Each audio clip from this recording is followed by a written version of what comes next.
가기사는 증시 각도기. 안녕하세요. 증시각도TV 시청자 여러분, 투자자 여러분, 독일마을 여러분, 청취자 여러분 모두 반갑습니다. 10월 6일 목요일 아침이 밝았습니다. 네. 이제 비가 계속 오는데 비가 좀 그만 왔으면 좋겠네요. 이제 추수 때는 비가 오면은 애들이 무거워져서 자빠지기 좋아요. 바람 불고 이러면 이제 더 이상 비가 안 오기를 바랍니다. 이제 가을 들판이 아주 누렇게 익었습니다. 제가 서울과 부산을 왔다 갔다 하면서 보니까 시골들이 정말 멋진 황금 들판이더라고요. 그것도 장관이더라고요. 넓은 이렇게 그 논에 모두가 노랗게 변해가는 모습을 보니까 아마 우리 DNA 가운데 그것을 굉장히 즐거워하는 DNA가 있는 것 같아요. 그냥 보기 좋더라고요. 야, 이제 저 밥을 먹으면서 우리 굶지 않고 배부르게 먹을 수 있겠구나, 뭐 이 생각을 DNA가 수백 년 전에부터 전해져 온 DNA가 우리의 머리를 깨워서일까요? 네, 기분이 좋습니다. 추수의 때가 왔는데 주식도 추수를 해야 될 터인데 지금 계속 그 추수의 시점들이 막혀 있는 상황입니다. 현재 분위기를 보면 미국 연준의 금리 인상이 끝나는 그 시점부터 새로운 추수가 시작되는 것은 일반적인 전망이 되겠고요. 그에 앞서 상당히 많이 빠졌기 때문에 호시탐탐 반등의 기회를 노리고 있는 게 시장이고요. 그리고 상당히 많은 기업들이 일부 저평가 구간에 들어갔기 때문에 그런 기업들을 중심으로는 이제 빠른 회복과 반등을 노리는 그런 시도들이 있고, 반면에 최근에 계속 지속된 하락에 경도된 일반적인 시세 흐름을 쫓아가는 그 생각은 하락이 더 이루어질 거라고 생각하면서 하방으로의 배팅을 시작하고 있습니다. 하방 쪽 옵션이라든가 파생상품에 대한 매수의 양이 굉장히 늘어나면서 하방을 일반화시키기 시작하는 흐름들이 나오는데요. 금융시장이라는 건 일반화가 되는 순간 끝이야. 일반화가 되는 순간 끝이기 때문에 그 부분에 대한 조심을 해야 된다는 사실을 꼭 좀 기억하시면 좋겠는데, 시중의 마음은 그렇게 움직일 거라는 거, 너무 뻔하다는 거, 뻔하지 뭐. 시중의 마음은 그렇게 움직일 겁니다. 그러나 이제 그럼에도 불구하고 경계해야 될 한 가지는 위기가 발생할 것이냐 여부인데요. 네. 한국 같은 경우도 지금 레고랜드, 절단랜드 이렇게 됐죠. 지금 레고랜드, ABCP 지금 문제 생겼다 라는 뉴스가 지금 뜨고 있는데요. 그러니까 결국 금리가 높아지면 한 개 기업들이 이렇게 문제가 생깁니다. 그런데 이게 은행권까지 전이가 되어서 은행권이 자기 자본으로 이것들을 이익과 자기 자본으로 커버하지 못하는 수준까지 이르면 그걸 일컬어 우리는 위기라고 하죠. 왜냐하면 은행이 하나가 문제가 생기면 다 연결되어 있기 때문에 연결고리를 타고 도미노처럼 문제를 일으킬 수 있거든요. 네, 그래서 그런 문제 가능성은 있습니다만 미국에는 가능성이 없습니다. 단호하게 말씀드리자. 왜? 그런 문제가 생기려면 연준이 금리를 낮출 거예요. 왜 아니 낮추겠습니까? 미국의 은행이 문제가 생겼는데 연준이 뭐하러 금리를 높게 만들어 놓겠습니까? 금리를 낮추죠. 미국의 은행이 문제가 생길 정도면 인플레이션은 당연히 꺾입니다. MBS 쪽에 부도 없이, 그리고 부동산 가격에 문제 없이 은행에 문제가 생길 수 있을까요? 가능할까요? 가능하지 않을 것 같은데요.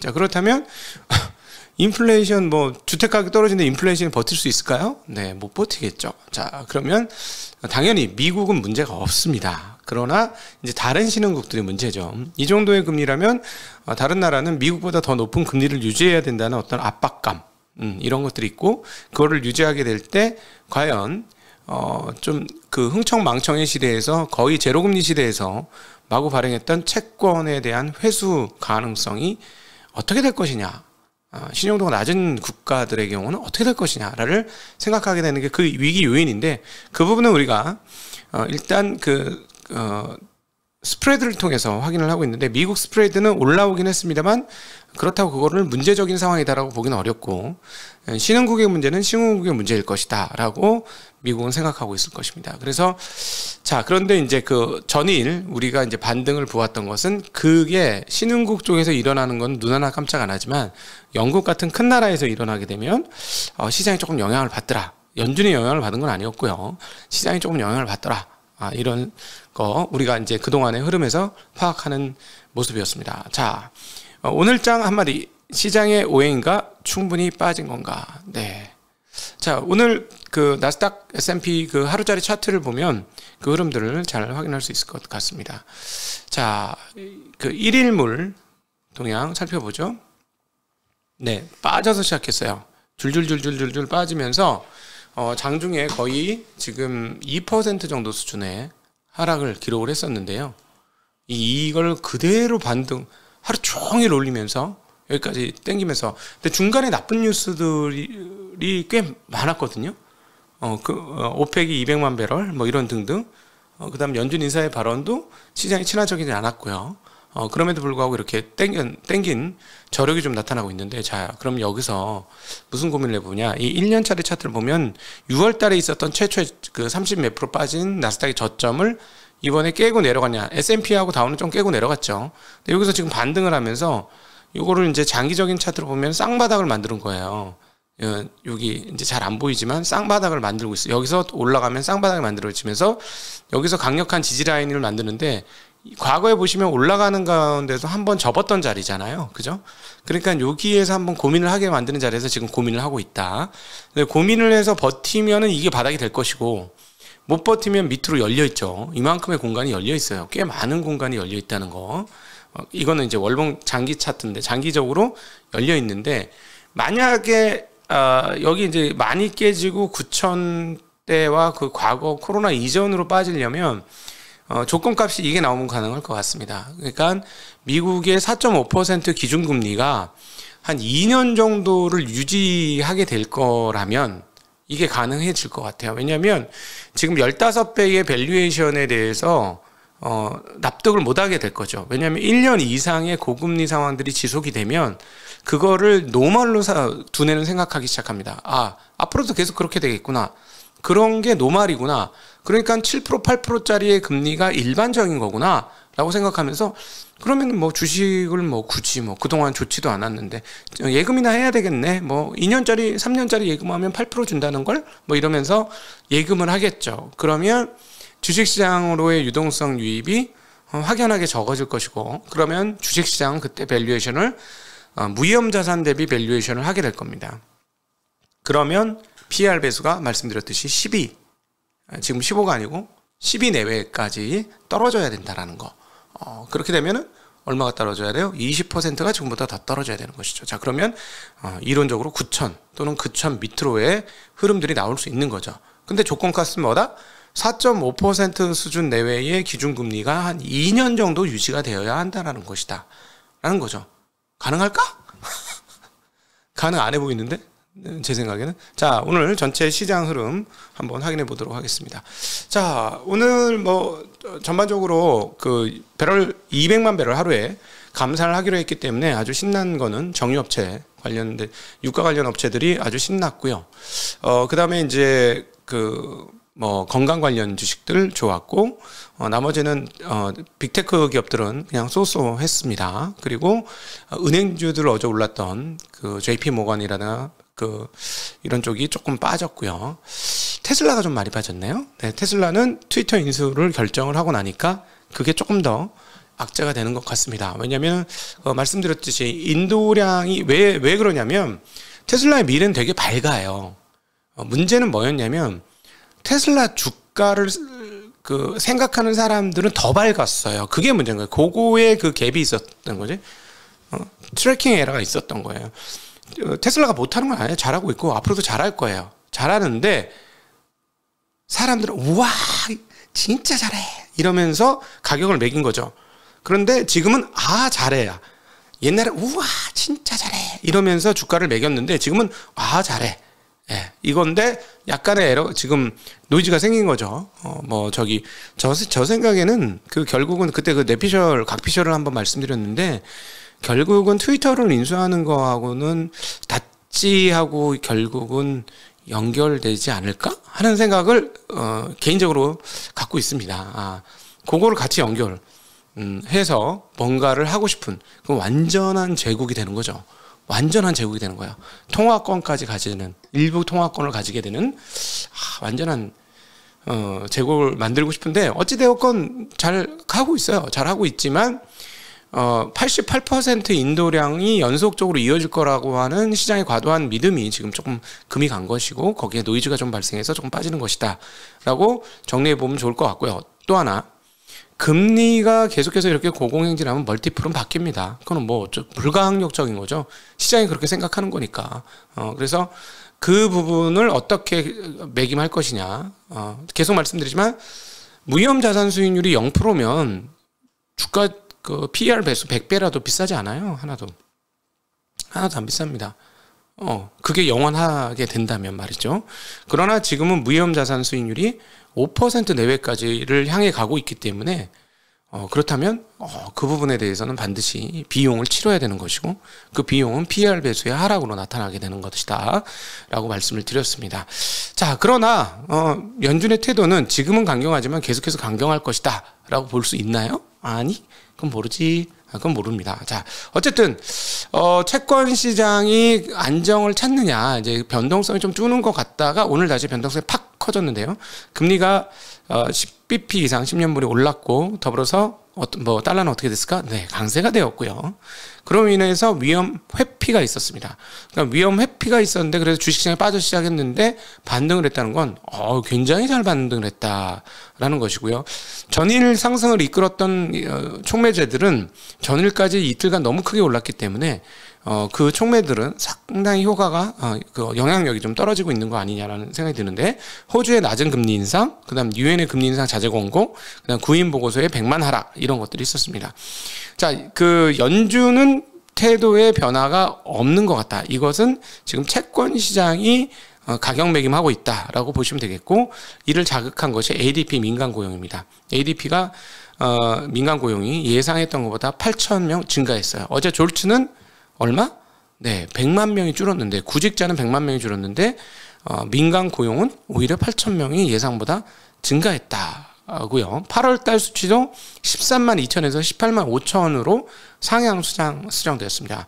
ADP 비농업 부분 고용 변화가 이전에 18만 5천이었는데 이번에 20만 8천이 나왔습니다. 예상은 20만이었습니다. 그러니까 이전 달도 상향 조정되었고 그리고 실제로 이번 달도 그거보다 더 높게 나왔으니까 고용이 좋다는 거, 경기가 좋다는 거죠.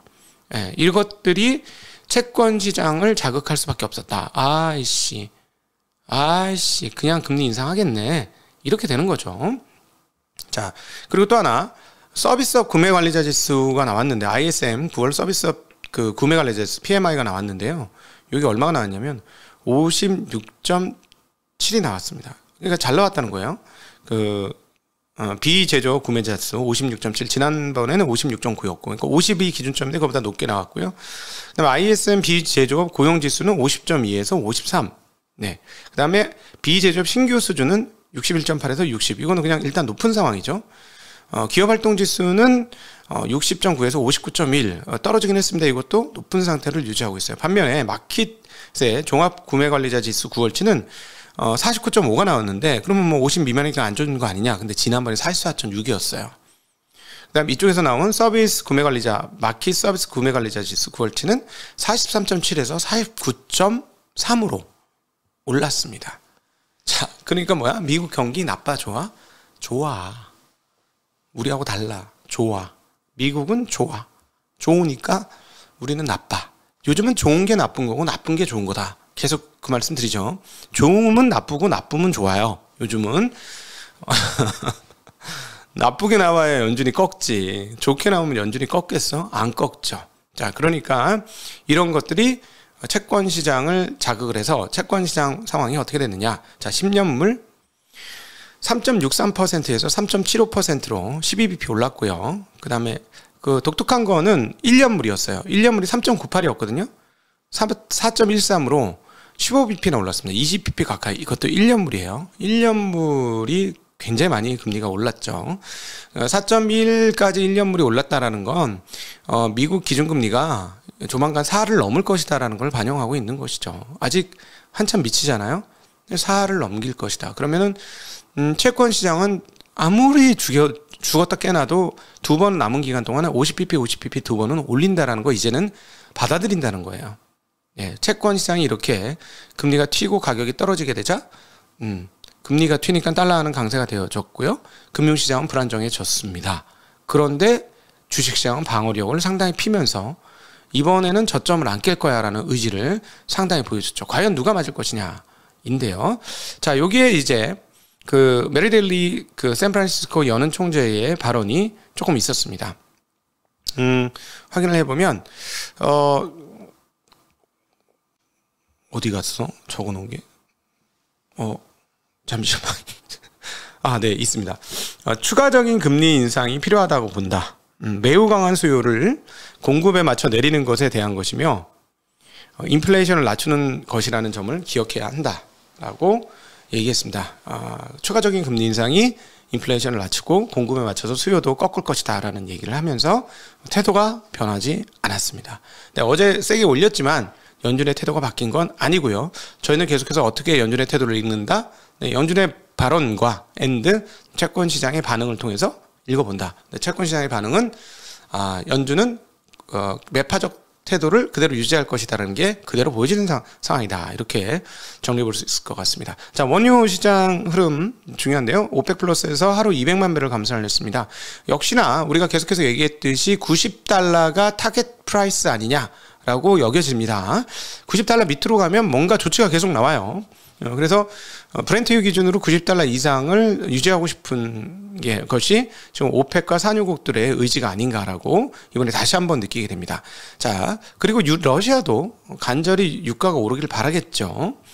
그리고 사우디와 이제 미국 간의 관계는 확실하게 조금 과거와 같은 관계가 아닌 것 같다라고 느껴집니다. 미국이 여기에 대해서 뭐라고 했고 전략 비축류도 뭐 1,000만 배럴을 더 풀어 지금 이런 분위기가 얘기가 나오고 있죠. 근데 어찌되었건 사우디는 나라입니까? 왕국입니까? 왕국이죠. 왕국이에요. 왕의 나라입니다. 왕의 나라야. 신이 아니구나. 내가 세상이다라는 게 사우디 아닙니까? 내가 세상이다. 내 마음대로야. 까불지 마. 이런 분위기잖아요. 그러니까 왕국 입장에서는 자기한테 잘해주는 나라가 중요한 거지. 여기서는 지금 잘해주는 나라는 누군가요? 자기 물건 잘 팔아주는 사람이 잘하는 나라지. 그러면 미국보다는 지금 중국이 더 큰 고객이 되었죠. 그래서 이런 분위기도 있는 것 같습니다. 자, 유가에 대해서 증시 각도기의 각피셜, 오피셜 아니고 각피셜 한번 이야기해 보도록 하겠습니다. 일단 사전에 오른 부분이 있어서 많이 못 오른 것 같아요. 지금 유가가 그 88달러까지 올랐거든요. 86달러에서. 근데 200만 배럴 감산이면 예상을 뛰어넘는 수준이고 예상치 최상단, 끝단입니다. 굉장히 많이 감산을 하는 것이고요. 이렇게 감산을 하는데도 불구하고 겨우 이거밖에 못 올랐다? 좀 이상하다. 그러니까 사전에 오른 것들이 반영을 할 것이다. 라는 거고요. 근데 감산을 하면 재고는 어떻게 되나? 재고가 없어져야 되는 게 맞는데, 근데 말이죠. 러시아 원유에 대해서 지금 가격 제한을 걸으려고 하잖아요. 그리고 유럽이 잘 안 사주잖아요. 옛날만큼.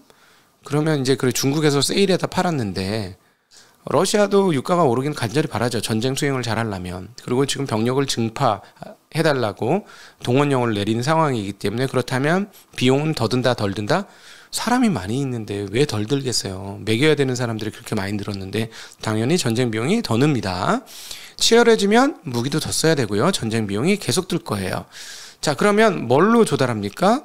네, 석유 팔아서 조달을 해야 되겠죠. 그동안의 모습을 보면 재정의 확충은 석유 가격에 따라 많이 변동되는 걸 우리가 봐왔기 때문에 자, 그렇다면 유가가 고공행진을 바라지만 러시아는 많이 팔길 바랄 겁니다. 그쵸? 그럼 재고가 어떻게 될까요?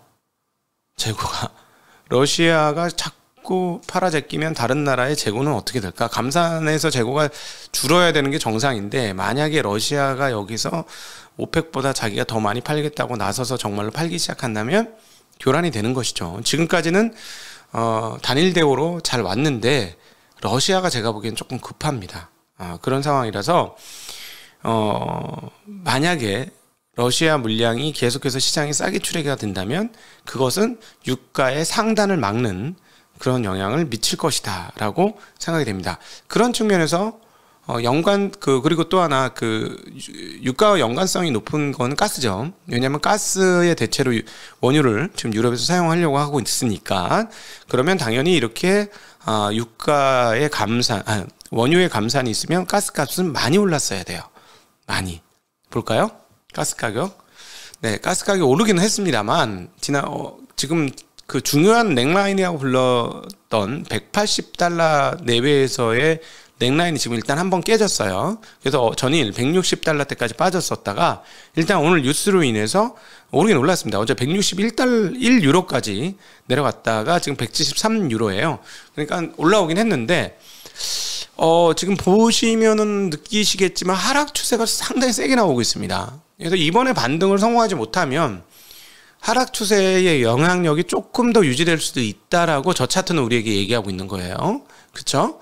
밑으로 하방으로 누르는 힘이 강하다. 자, 그래서 만약에 저거 훨씬 더 민감한 유럽의 가스 가격이 하방으로 밀릴 때 유가가 유지될 수 있을 것이냐에 대한 고민도 같이 한번 해봐야 될 것이고, 이번에 감산이 원래는 유가를 뭐 100달러 이상으로 올려야 되는 요소가 될 수 있지만 생각처럼 그렇게 안 돌아갈 수도 있다라는 점도 고민을 해봐야 된다라는 걸 각피셜로 말씀드리도록 하겠습니다. 만약에 러시아의 재정 상황이 열악해지면 열악해질수록 러시아 원유가 시장에 출해되고자 하는 욕망은 훨씬 더 커질 것이고, 그렇다면 그것은 원유 가격의 교란을 일으키게 될 것이고, 만약에 러시아 재정이 바빠서 그렇다면 그거는 유가의 하방 압력으로 작용하게 될 것이다 라고 각피셜을 오늘 아침에 돌려보도록 하겠습니다. 네, 오늘도 긴 시간 함께 해주셔서 진심으로 감사합니다.